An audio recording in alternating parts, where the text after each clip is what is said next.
Okay, to continue, I left off by mentioning that the article that you could go to at How Stuff Works is a really good article. Here's an image that you can see the darker pigmentation. Um, so there are various things that factor into affecting skin color, and heredity and environment determine the skin color.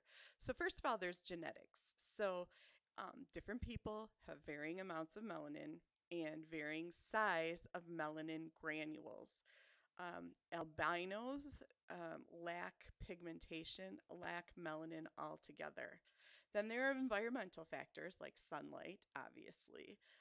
UV light from sun lamps can change your skin color. X-rays, and all of those will darken melanin. And then, of course, you have your physiological factors.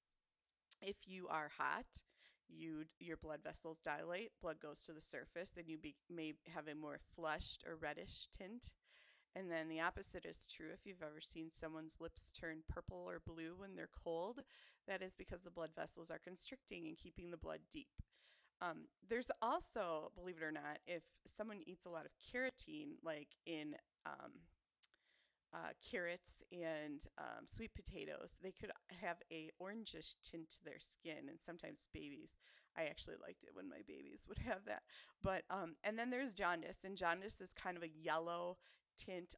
Often babies, when they're born, will have this, and it just has to do with the body keeping up with the breakdown of substances. Okay, second layer of skin is the dermis. And dermis is what binds the epidermis to the underlying tissues. And again, it is composed of dense, regular connective tissues. And dense, regular connective tissue is made of collagenous fibers that are tightly packed together. If you've ever cut yourself you cut yourself and you see like a white layer before it starts to bleed, and then all of a sudden it starts to bleed, that white layer is the dermis, and it is made of collagenous fibers that are white. There's also blood vessels in the dermis, and since there were no blood vessels in the epidermis, these are the blood vessels that supply nutrients to all skin cells. And then the blood vessels aid in regulating body temperature, which we just talked about, either constricting or dilating. There are also numerous nerve fibers scattered throughout the dermis. Subcutaneous layer is last, and the subcutaneous layer is under the dermis, under the skin. It is made up of areolar tissue and adipose tissue.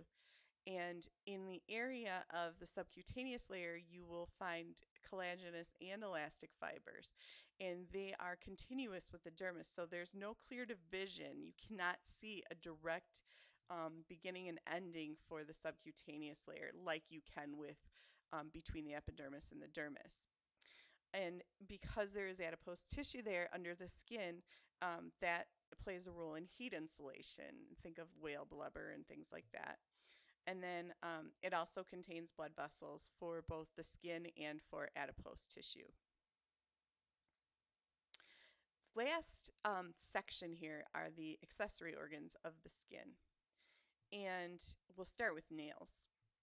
And nails are described as forming on the dorsal surfaces on the tips of fingers and toes. And their function is to protect, and they consist of dead, tightly compressed cells packed with keratin. So the same type of protein that was found in the stratum corneum of the epidermis is found in your nails. So nails grow from the white proximal half moon region toward the distal tip of the finger or toe. Here is a cross section of a nail from a cadaver, and you can see the bone in there. Here's another view. This one is a slide. And here you can see the different components. The lanula is the area from which the nail grows, and then the nail plate in the nail bed. Second are hair follicles, and I will continue in a moment.